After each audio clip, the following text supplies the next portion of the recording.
All right, what's up, guys? You're about to watch an interview with me and one of my VP Plus students, Sevens Island. This is him right here. He came to our VP Plus live event over the summer. He joined VP Plus making basically zero, I think like $200 a month. After a couple months, he was making $3,000. Then over the past 90 days, he's just scaled from $3,000 a month to $8,000 a month. He's got a bunch of sauce to drop, and this is going to be a lot of fun right here so you guys can hear his story and basically how he's crushed it. Let's jump into the interview. Sevens, what's been going down, my man? How you doing? Hey, man. Doing well, bro. How you been? I've been good, bro. I've been good. We've been chatting a little bit. Obviously, you've been in the inner circle for a little while. You've been fucking crushing it. When did you join VP Plus? When did you actually come into main VP Plus? I remember it because it was May 1st. Yeah. I remember because it was just my payday for the previous month. It wasn't a good month. I didn't have a lot of content coming in, so I actually made exactly £200 for the whole month. Legendary. I spent 30 of those pounds straight on VP Plus. I just can't run. I love it. 10 out of 10. Do you remember, was that in May or something like that? I forget. That was my April paycheck. So, because I joined May 1st, on the door, I was like, yeah, just can't run. Nice. I had to do something, bro. Yeah. You had to make something happen about it. I remember shortly after you landed somebody, they were paying you like 200 quid for like 7 videos, something like that. Yeah. So I think a month into VP Plus is when I got my current client, well, the biggest client I have right now. And he started out with just like 1,000 a month. So just like 4 videos and then like some TikToks here and there. It wasn't too great, but obviously,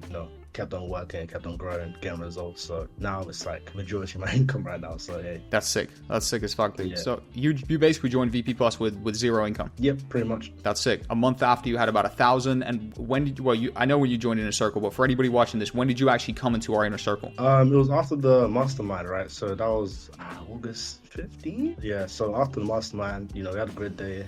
Learned a lot from that. I was like, I need that second step. Like I felt like I was stuck on where I was at, like stuck on like 2,000, 3,000 a month. For that, I need to get past this if I want to make this like sustainable, viable. Yeah, I feel you. So you were in a decent income, like globally. If you go and work, at a retail store or something, they're gonna pay you about 2 G's a month, something like that. Yeah, but obviously for the freelance game, because there's really no ceiling. There's also no floor, but there's no ceiling. Grand scheme, that's definitely like a lower end income for sure. When you came into Inner Circle, you're around 2 G's a month. First off, before we talk about where your income's now, because I know where it's skyrocketed to now, you're doing pretty damn good right now, to say the least. What do you think has been the biggest takeaway of you being inside the Inner Circle? You know what? I think the most important part was just being around people that really want to win at this thing. Like everyone knows the quote, you are the sum of the people. 5 people you spend the most time with, yeah. So everyone knows that quote, but just being in part of Inner Circle when everyone's like kind of driven and really trying to make this work for themselves, that was like super important to have peers around you. And then obviously like constant access to people who have done it before, so like you and Camilo, like teaching us every single time, holding us accountable, all the accountability stuff and stuff like that. So yeah, honestly, all that stuff just helped like so much in terms of like being structured. Yeah, that's good. And now we're finally pushing your ass to make some content as well. Hey man, just coming soon. Yes, bro, finally. I need to see that. So tell us for anybody listening, how much has your income skyrocketed? How much has your income increased since you joined the Inner Circle? I started at around 3K realistically, like dollars, and then right now I'm like 8, so it's not bad, It's a good living. You're doing okay. After how many months? Like 2 months, 3 months? Yeah, 3 months. What's the 22nd right now? So it's basically been almost on the dot 3 months. Give or take a week. Yeah, and I haven't even like fully taken advantage of everything I see because I have been slacking on the content side. I know. I'm waiting to see that Sevens content, bro. Yeah. And then utilizing the case studies and all the stuff like that. You guys have been drilling on us. So yeah, we'll see what happens in a couple of months. Dude, it's still mind-blowing results. Like you've gone from 3K to over $8,000 a month. I think that was your goal. When we brought you into Inner Circle, we had everybody set, and anybody we bring into Inner Circle, we have them set, yes, a 12-month goal, but also we break them down into 3-month goals. So let's break it down into like more of like a bite-sized achievable, sprint essentially, so we can actually monitor everybody's progress. Your 3-month goal was $8,000. It was 6,000 pounds, if I remember correctly, which is about $8,000. So you've done it, bro. You've hit the first 3-month goal. What does the next 3 months and the next, sprint look like for you? So for me, I think the next one would be like 12K nice. a month. That's the goal. And then obviously to have a lot more content on the internet. So but finally things. Hey, I might hit that relatively quickly too. That's the crazy part too. Yep. It kind of just scales as well. So hey, we'll see, man. Bro, it's momentum right now. You're moving in the right direction. Oftentimes the hardest part is like the takeoff. Now you're moving. You've got momentum. You got motion. It's going to be moving nicely for you. But where do you find your clients? Twitter. Blue Path. Everyone keeps spamming Blue Path. Blue Path. That's literally what you gotta do, bro. I can't lie.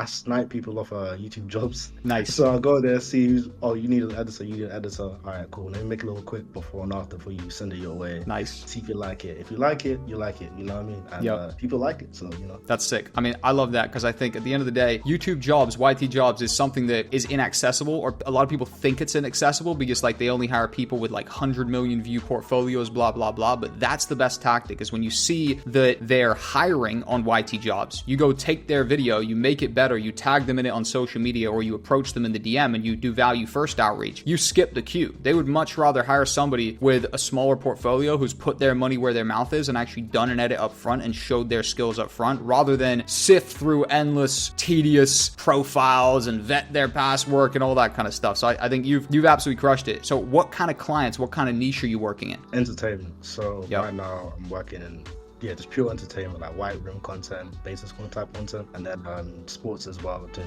basketball stuff as well. So cool. And has that been the same kind of content you were doing before you came into IC? And have you grown that niche out, or have you pivoted into a different area now? I guess like, because everything's really like, sports is just another form of entertainment, so the styles kind of have a lot of carryover. So I was like pure basketball, maybe a little bit of local, mostly basketball before I joined, and then obviously, you know, once you know how to edit that type of style, I think you're good with a lot of entertainment style. So that's what I started doing. But I tried a lot at the start. If you check my X page, like, I'll tell you, I did like a finance edit randomly. I was just doing anything to work. So I was also finding out what I liked at the same time. That's huge, by the way, because I see so many people try and pigeonhole themselves into a niche, and realistically, like, I'm a big proponent of let your niche find you, which means like in the early days, if you have no testimonials, no case study, no momentum in any niche, pigeonholing yourself too early could block yourself and block your blessings. And a lot of like the big people who I've seen who've come through VP and crushed it, they were just putting content out there, value first, before and afters, and the clients they ended up working with came to them. The niche kind of found them. It was something they probably didn't really predict, at the start, and then it just found them and it worked out, and they started crushing it. So you've scaled already, which is undeniable. Like $8,000 a month is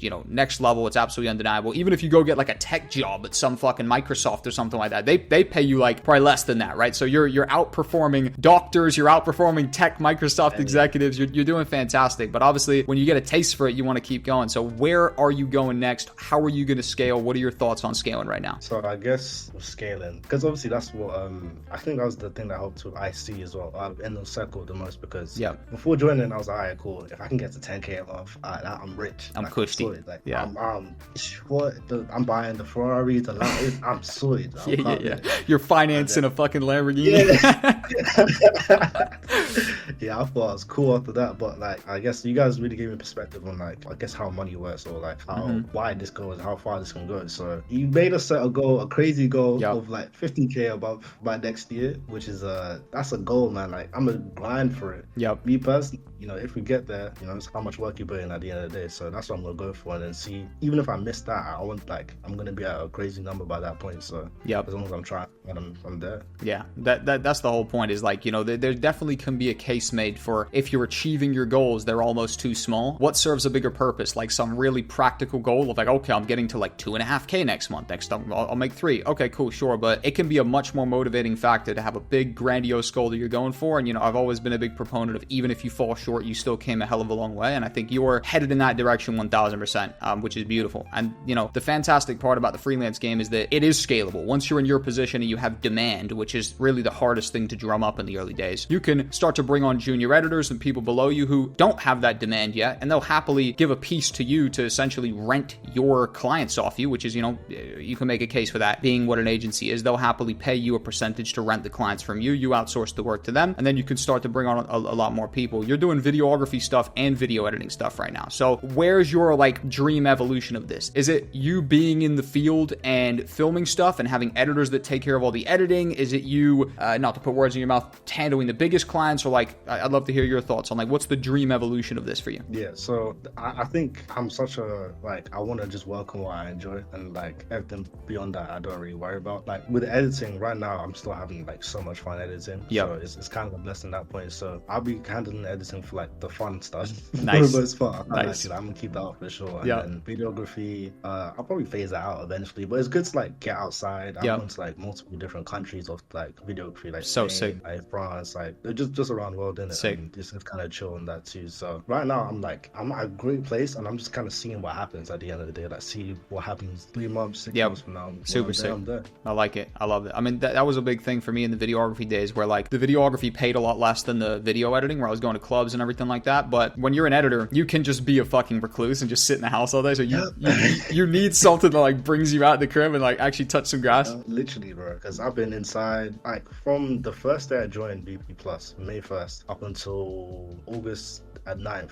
I edited every single day, and that led to burnout, obviously, because of course that's gonna happen. And I have to go back a little bit, but I wouldn't do any other way because it's helped me get to this point. 1000%. I think like work-life balance, like you've got a lot of like, you know, mindset gurus in the world now who try and push work-life balance a little bit too early. I've always been a person who's like, hey, if you're not where you want to get to, there's only work. There is no work-life balance. Take some work-life balance when you're in a position where you feel comfy, right? When you're happy, right? If you're struggling to pay bills or even not the income goals you want, every day genuinely counts. And I think you've, lived that as well, which is awesome. So, dude, you're crushing it. You're absolutely killing it. Any advice to anybody who's A, not in VP Plus watching this on my YouTube channel, and B, in VP Plus watching this who's not in the inner circle? If you're on the channel right now and you're not VP Plus, like, we can say it all we want, but at the end of the day, the biggest like feature of VP Plus is just the community and the fact that you have a lot of people around you that want to do the same thing that you want to do. Every weekday, there's always these calls going on. There's so much advice. You can ask people in the community. You can ask me. You can ask anyone. And everyone's so open and willing to like talk to you about everything. So it's a great place to be if you want to grow in this community, or if you want to grow in video editing and make some money off it. And then if you're on IC, can't lie, man, like Cabby and Jack get onto you, bro. Like people out here do full art dances in the calls because they're not doing their jobs, man. Yep. Like, genuinely, it's serious. Like it's kind of like they're forcing you to succeed. Like it's tough. Like I wouldn't be at this point without IC right now, because even if I got to this like income level, I'd be so stressed out managing all my deadlines and stuff. Like it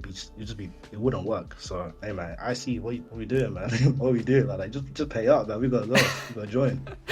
I second that as well, 1000%. But I think it's even more hard. Like, at the end of the day, I could push it, I could sing it from the rooftops. But I think it's super hard hitting when a guy like you, who's one joined VP Plus normal, then you've come through, you've had results with normal VP Plus, then you've joined the inner circle, and I think you're sat on, almost a 3x on your income at this point, well over a 2x. It's beautiful to see, bro. But you came through and you deserve it. You came through, you crushed it. It was great to meet up with you at the VP Plus live event. It was sick across the board, bro. So thank you for sitting down for this call, bro. I'm glad you've been in IC, and I can't wait to see how everything develops for you, bro. Yes, sir. Hey, man. Thank you for having me, bro. Love it, brother. Any finishing words? Any final remarks? Follow me on Instagram. Yeah. Get my Sevens. Link down below. Right here. Link down below, baby. Follow up Sevens. Thank you guys for tuning in, and see you in VP Plus or IC soon. Peace.